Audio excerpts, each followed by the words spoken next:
Imagine a seemingly perfect vacation, sunny days, relaxing moments, and new friendships. Now imagine it all unraveling into a nightmare of deception, fear, and survival. Speak. No Evil takes you on a chilling ride, where a family's vacation turns into a fight for their lives, thanks to a couple who are anything but what they seem. Buckle up as we dive into this spine-tingling thriller. The movie begins in sunny Italy, where the Dalton family, Ben, Louise, and their 11-year-old daughter Agnes, are on vacation. Agnes still finds comfort in her stuffed rabbit, Hoppy, a clear sign of her tender, emotional side. While the Daltons should be relaxing, they're struggling to connect with anyone at the resort, finding the Danish couple they meet a bit dull. Things take a turn when Agnes loses Hoppy, leading to a mini panic. Luckily, the rabbit is retrieved by the Felts, a British family led by the charismatic Patty and Sierra, along with their silent son, Ant. The Felts quickly charm the Daltons, sharing a lively lunch. During their chat, Ben reveals they've recently moved to London for his job, while Louise left her career to support the move. Patty, ever the charmer, extends an invitation to the Daltons to visit his country estate. Back in London, Ben and Louise are dealing with post-vacation blues. Ben vents his frustration over missing a career opportunity and worries about Agnes still clinging to her stuffed rabbit. Their quiet routine is interrupted by a postcard from Patty and Chiara, once again inviting them to visit their estate. Louise is hesitant about reconnecting with near strangers, but the couple eventually decides to give it a shot. When the Daltons arrive, they're welcomed with a lavish dinner featuring a goose patty proudly cooked. Things get awkward when Patty offers Louise a piece, despite her being a vegetarian. Out of politeness, she tries it but spits it out when no one's watching. Later, when Ben steps out to throw the trash, Ant quietly follows and reveals a shocking detail. His tongue has been cut out. Meanwhile, the night gets unsettling as Louise overhears Ant crying in his sleep. Patty and Sierra brush it off, saying it's normal, and sure enough, Ant eventually settles down, leaving Louise uneasy about the strange dynamics in the house. The next morning, both families set off for a hike in the woods. While exploring, Agnes tries to use a swing set, and Patty roughly moves Ant aside to make room for her, an action that raises eyebrows. To lighten the mood, Patty suggests a dip in a nearby lake after hearing Louise complain about neck pain. Though hesitant, Louise and Ben reluctantly go along with the plan. Later that evening, Shara invites Ben and Louise out to dinner at a local restaurant, leaving the kids with Ant's babysitter, Mujid. Over dinner, the conversation takes an awkward turn when Patty and Chiara overshare about their vibrant sex life. Louise, caught up in the moment, mentions her and Ben's dwindling intimacy, much to his discomfort. Patty and Chiara escalate things by jokingly miming oral sex under the table, pushing the boundaries of humor. Meanwhile, back at the house, Ant takes Agnes to a bedroom and shows her a mysterious drawer full of watches, one inscribed with a Danish name. He also reveals his bruised and scarred torso, silently conveying the pain he's endured. To keep their secret, Ant tricks Mujid into playing hide-and-seek so they won't be found.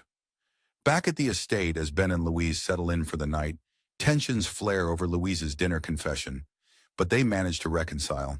Unbeknownst to them, Patty secretly spies on their private moment, adding a sinister undertone to the evening. Late at night, Louise wakes up feeling uneasy and decides to check on Agnes.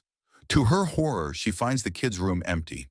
After frantically searching the house, she discovers Agnes asleep in Sierra's bed. Furious but trying to stay calm, Louise retrieves her daughter and returns to their room. By morning, Louise has had enough. She tells Ben they need to leave immediately. Determined to escape without confrontation, the Daltons quietly pack up and drive off. But trouble strikes when Agnes realizes they left her beloved Hoppy behind. She panics, kicking the seat so hard that Ben nearly swerves into oncoming traffic. Left with no choice, Ben reluctantly drives back to retrieve the doll. When they return, Patty and Chiara are already awake, clearly offended by the attempted escape. Louise confronts them about Agnes being in their bed, but Sierra tearfully explains that it's her motherly instinct, stemming from the grief of losing their daughter, Mary. Feeling guilty for judging too quickly, Ben and Louise apologize, once again falling under the Felt's manipulative charm. Patty decides to take Ben out for some fox hunting, leaving Louise and Shara at the house with the kids. During this time, Ant attempts to communicate something urgent to Agnes, scribbling a note in Danish. Unfortunately, she can't read it, and before Sierra can catch on, Ant eats the note to destroy the evidence. Meanwhile, Patty tries to bond with Ben after his missed shot, leading him to a remote area where they unleash raw, primal screams as a form of release. Back at the house, tensions flare during lunch when Sierra criticizes Agnes for how she's eating. Although she apologizes, Patty flips the situation, suggesting Louise owes an apology too. Trying to lighten the mood, Agnes and Ant perform a playful dance to Cotton-Eyed Joe, but the moment takes a dark turn when Patty scolds Ant harshly, frightening Agnes.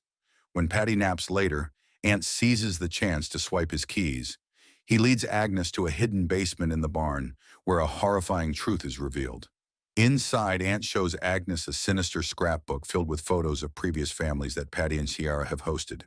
The images depict each couple with a child, followed by the same child alongside a new couple, hinting at a chilling cycle. Through gestures, Ant reveals that Patty and Sierra mutilated him and planned to kill Agnes's parents to adopt her as their next child. Panicked, Agnes secretly takes pictures of the evidence on her phone.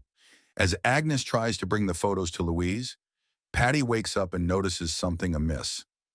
Ant's attempt to return the keys unnoticed fails when Patty spots the exposed basement latch, setting the stage for an intense confrontation. Realizing the horrifying truth, Ben and Louise scramble to stay calm and find a way to escape. They tell Patty and Kira they need to leave because Agnes has started her first period. As they drive away, they're stopped by a flat tire, and Patty offers to help.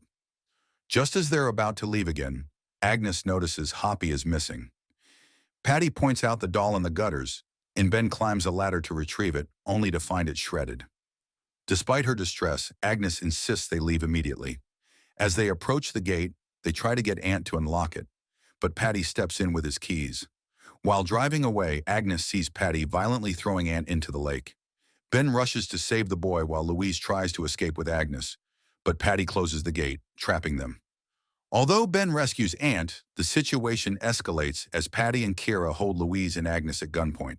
The nightmare intensifies as Patty and Sierra demand money and try to drug Agnes with ketamine. Louise, however, fights back using a hidden box cutter, slashing Patty's face and grabbing Sierra's rifle. Amid the chaos, Ben frees himself, Agnes, and Ant, and the family makes a desperate run for the house. Patty and Sierra's accomplice, Mike, arrives armed and dangerous, forcing the Daltons into hiding. The villains pursue the family, who barricade themselves in the house. Ben attempts to signal for help by setting a fire, but he accidentally sets Patty's car ablaze instead. The tension peaks as Mike fires at them and eventually corners Ben, nearly killing him. Louise intervenes just in time, using a hammer to kill Mike in a brutal fight. When Patty attacks next, Louise retaliates with drain cleaner, burning him severely and forcing Sierra to tend to his injuries. The family's fight for survival grows even more desperate as the villains refuse to give up. The family attempts a daring escape by climbing down a ladder from the roof. As they descend, Sierra catches up, but Louise strikes her, sending Kira tumbling off the roof to her death. In the chaos, the ladder is knocked down, stranding the others. Determined to save his family, Ben climbs down despite injuring his leg and manages to reposition the ladder for Louise, Agnes, and Ant to descend safely. Their escape is cut short when Patty corners them, holding Agnes at gunpoint. With Kiara gone, Patty declares that he will take Agnes as no one else can care for her. Just as he moves to execute her parents, Agnes fights back, plunging the ketamine needle into his abdomen. Immobilized, Patty is helpless as Ant takes a large brick and, screaming in rage, smashes his skull, ending his reign of terror. Finally free, Ben and Louise gather Agnes and Ant into Mike's car and leave the estate behind. In a touching moment, Agnes gives Hoppy to Ant, offering him a small gesture of comfort as they drive away from the nightmare for good. And that wraps up the twisted tale of Speak No Evil, 2024. What starts as a family getaway quickly turns into a fight for survival, packed with suspense and shocking moments. What did you think about this intense ride? Share your thoughts in the comments below, and don't forget to like, subscribe, and hit the bell icon for more movie recaps and reviews. See you next time.